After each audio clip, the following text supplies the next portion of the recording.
ഇത്തവണത്തെ സീസണിന്റെ തുടക്കം മുതൽ ഏറ്റവും കൂടുതൽ വിമർശനങ്ങൾ ഏറ്റുവാങ്ങിയ മത്സരാർത്ഥിയാണ് അൻസിബ ഹസൻ. ഇറങ്ങിക്കളിക്കുന്നില്ല എന്നായിരുന്നു അൻസിബയെക്കുറിച്ച് മിക്കവരും പറഞ്ഞത്. എന്നാൽ കഴിഞ്ഞ കുറച്ച് ദിവസങ്ങളായി അൻസിബ കളത്തിലിറങ്ങി കളിക്കുന്നതാണ് കണ്ടത്. ഇതോടെ അൻസിബയുടെ ആരാധകരും കൂടി. എന്നാൽ അൻസിബയുടെ ഇപ്പോഴത്തെ പിന്തുണയും ഹൈപ്പുമെല്ലാം ജിൻഡോ PR-ന്റെ തന്ത്രമാണെന്നാണ് ഒരു ആരാധകൻ ചൂണ്ടിക്കാണിക്കുന്നത്. അൻസിബയെ ബലിയാടാക്കുകയാണെന്നാണ് ഈ ആരാധകൻ പറയുന്നത്. ഇയാളുടെ കുറിപ്പിന്റെ പൂർണ്ണരൂപം ഇങ്ങനെയാണ്: ബിഗ് ബോസ് സീസൺ 6 കഴിഞ്ഞ കുറേ ആഴ്ചകളിലെ പെർഫോമൻസ് വെച്ച് ബിഗ് ബോസ് ഫാൻസ് അൻസിബയ്ക്ക് കൊടുത്ത ടാഗ് ലൈനാണ് കട്ടിൽ റാണി. തനിക്ക് ഏറ്റവും പ്രിയപ്പെട്ട ആളുകളോട് മാത്രം സംസാരിക്കുന്ന, അവരോട് മാത്രം ഫ്രീ ആയി ഇടപെടുന്ന അൻസിബയ്ക്ക് ഒരു ടിപ്പിക്കൽ ബിഗ് ബോസ് ആരാധകൻ ആ ടാഗ് ലൈൻ കൊടുത്തെങ്കിൽ വലിയ അത്ഭുതമൊന്നുമില്ല. പക്ഷേ അൻസിബയുടെ ചില അഭിപ്രായങ്ങൾ അല്ലെങ്കിൽ വിലയിരുത്തലുകൾ ബിഗ് ബോസ് 6 സിംഹഭാഗം വരുന്ന പ്രേക്ഷകന്റെ അഭിപ്രായങ്ങളോട് ഒത്തുപോകുന്ന ഒന്നാണ്. പക്ഷേ അന്നൊന്നും അൻസിബ മൈൻഡ് ഗെയിമർ ആയില്ല. അന്നൊന്നും അൻസിബ ബിഗ് ബോസ് മെറ്റീരിയൽ എന്ന് ആരും വാഴ്ത്തിപ്പാടിയില്ല. കാരണം സത്യങ്ങളായാലും നുണയായാലും അത് വലിയ ശബ്ദത്തിൽ ഉച്ചത്തിൽ പറയുന്നവരെയാണ് ഭൂരിഭാഗം പ്രേക്ഷകർക്കും ഇഷ്ടപ്പെടുക എന്ന ബേസിക് മെന്റാലിറ്റി തന്നെ.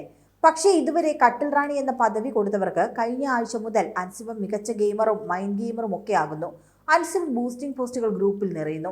ഒരു കാരണവുമില്ലാതെ പൊട്ടിത്തെറിക്കുന്ന ബാലിശമായ ന്യായങ്ങൾ പറയുന്ന ഋഷിയുടെയും അൻസിബയുടെയും കോംബോ ഏറ്റവും മികച്ച കോംബോ ആയി മാറുന്നു. എന്തുകൊണ്ട്? ഇത്ര നാളും ഒരേപോലെ തന്നെ പോയിരുന്ന അൻസിബ ഒറ്റ രാത്രി കൊണ്ട് എങ്ങനെ മികച്ച ഗെയിമർ എന്ന ലെവലിലേക്ക് അടിച്ചേൽപ്പിക്കൽ എവിടെ നിന്ന് വന്നു? ഉത്തരം നിസ്സാരമാണ്. ബിഗ് ബോസ് 6 രാജാവ് അന്വേഷണത്തിൽ പല മുഖങ്ങൾ മാറി മറിഞ്ഞു വന്നു. രതീഷ്, റോക്കി, സിജോ മുതൽ തുടങ്ങി അവിടെ നിന്നും വന്ന് എത്തി നിൽക്കുന്നത് ജിൻഡോയിലാണ്. അതൊരു സ്വാഭാവിക പ്രോസസ്സാണെന്ന് വിശ്വസിക്കാൻ ബുദ്ധിമുട്ടുണ്ട്.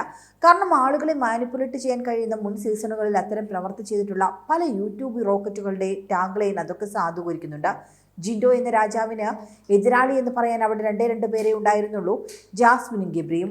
ജാസ്മിന്റെയും ഗബ്രിയുടെയും രീതികൾ ഭൂരിഭാഗം ബിഗ് ബോസ് പ്രേക്ഷകരെയും ശത്രുക്കളാക്കിയപ്പോൾ അതിന്റെ പരിണിത ഫലമായി ജിൻഡോയ്ക്ക് പ്രേക്ഷകർ കൂടി. ഗബ്രിയുടെ പടിയിറക്കത്തോടെ ജാസ്മിൻ ഒറ്റയ്ക്ക് കളിക്കുമെന്നൊരു ചിന്തയിൽ നിന്നും ജിൻഡോ ഫാൻസിന് ഉരുത്തിരിഞ്ഞു വരുന്ന ഐഡിയയാണ് അൻസിബ. അല്ലെങ്കിൽ പെട്ടെന്ന് അൻസിബയോട് ജിൻഡോ ഫാൻസിന് ഇത്ര സ്നേഹം എവിടെ നിന്ന് വന്നു? പ്രത്യക്ഷത്തിൽ ജിൻഡോയെ അനുകൂലിക്കുന്ന അൻസിബയെ ബൂസ്റ്റ് ചെയ്ത് ജാസ്മിന് മേൽ പ്രതിഷ്ഠിച്ചാൽ കിട്ടുന്ന അഡ്വാൻറ്റേജ് ആയിരുന്നു അവരുടെ ലക്ഷ്യം. അൻസിബയുടെ പല വിലയിരുത്തലുകളും മികച്ചതാണ്. ഗെയിം റീഡ് ചെയ്യാനുള്ള സെൻസുമുണ്ട്. കട്ടിൽ റാണി എന്ന പദവിക്കപ്പുറം നല്ല ഗെയിമർ എന്ന രീതിയിൽ ആദ്യ ആഴ്ച മുതൽ പൊങ്ങിവരാത്ത അൻസിബ പെട്ടെന്നൊരു സുപ്രഭാതത്തിൽ മികച്ച ഗെയിമറായത് അത്ര നിഷ്കളങ്കമാണെന്ന് വിശ്വസിക്കാൻ അല്പം പ്രയാസമുണ്ട്.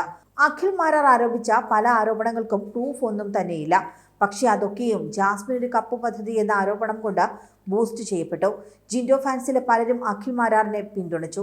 കാരണം ആ ആരോപണത്തിൽ പ്രത്യക്ഷത്തിൽ ഒരു പങ്കുമില്ലാത്ത ജാസ്മിനെ അവിടെ പ്രതി ചേർത്തുകൊണ്ട് ആളുകൾ ആക്രോശിച്ചു. എന്നാൽ കഴിഞ്ഞ കുറേ ദിവസങ്ങളായി ജിൻഡോ എന്ന കോണ്ടസ്റ്റന്റിനെതിരെ വരുന്ന കാസ്റ്റിംഗ് കൗച്ച്, അഡ്ജസ്റ്റ്മെന്റ് തുടങ്ങിയ ആരോപണങ്ങൾക്ക് മേൽപ്പറഞ്ഞ പ്രബുദ്ധ ആരാധകർക്ക് തെളിവ് വേണം വിശ്വസിക്കാൻ. അഖിൽ മാരാർ ബിഗ് ബോസിൽ കാസ്റ്റിംഗ് കൗച്ച് ഉണ്ടെന്ന് പറഞ്ഞാൽ അത് സത്യം. എന്നാൽ ജിൻഡോയ്ക്കെതിരെ ആരെങ്കിലും അദ്ദേഹം കാസ്റ്റിംഗ് കൗച്ച് നടത്തുന്നുണ്ടെന്ന് പറഞ്ഞാൽ അതിന് തെളിവ് വേണം വിശ്വസിക്കാൻ. ഇല്ലെങ്കിൽ അതൊക്കെ നുണ മാത്രം.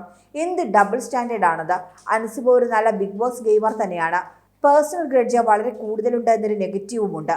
ഒരു പക്ഷേ അവിടെയുള്ള സോക്കോൾഡ് രാജാവിനെയൊക്കെ വെച്ച് നോക്കിയാൽ ഭേദമാണ്. പക്ഷേ പെട്ടെന്നുള്ള അൻസിബയുടെ ഉയർന്നു വരവ് ജാസ്മിനെ ഒഴിവാക്കി അൻസിബയെ കൊണ്ടുവന്ന് ഫൈനൽ അടുക്കുന്തോറും ജിൻഡോയ്ക്കൊരു കേക്ക് വോക്ക് ഫൈനൽ ഒരുക്കുക എന്ന PR അജണ്ടയുടെ ഭാഗം മാത്രമാണ്.